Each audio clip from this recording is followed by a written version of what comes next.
Bonjour manager leader, j'espère que vous portez super bien, je porte à merveille. Alors aujourd'hui, nous allons parler effectivement de l'impact des minéraux dans l'organisme.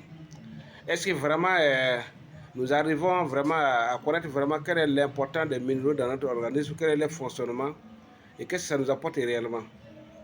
Alors vous savez que la plupart de nos maladies que nous avons, c'est lié à des carences. Et lorsque nous parlons de carences, c'est lié réellement à l'absence des minéraux ou bien à l'absence des vitamines dans notre corps.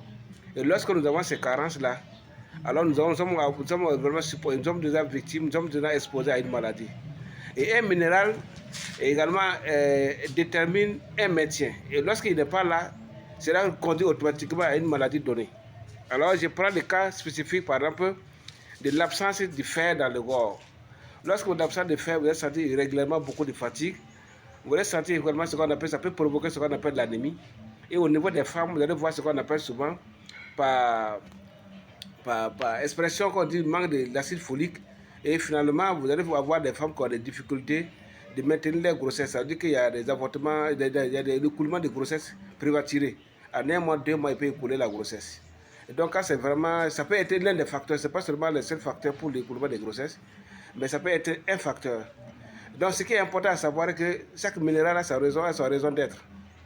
Lorsque nous n'avons pas pu vraiment faire l'équilibre, faire le contrôle pour maintenir l'équilibre, alors l'absence ou bien la carence totale, la carence d'un minéral aboutit à un certain nombre de maladies. Vous voyez effectivement quand vous avez un manque de vitamine A par exemple, vous êtes exposé à ce qu'on appelle une puissance de vision. Quand vous avez un manque de zinc, vous sentez effectivement que vous avez un problème de fertilité qui commence à se préparer, de cellulium et puis de zinc.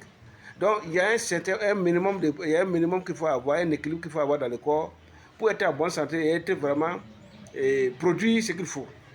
Donc s'il n'y en a pas, vous allez être exposé. Là, c'est pourquoi on dit qu'il faut contrôler notre surnom, il faut faire un contrôle.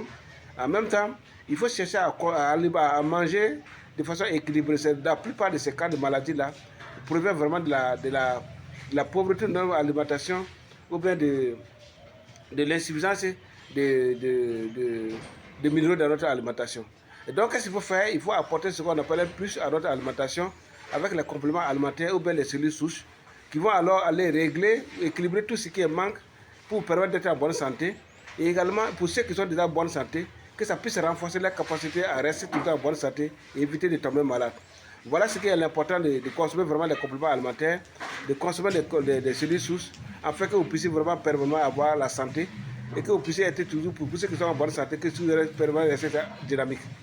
Merci bien de m'avoir écouté, portez-vous très bien.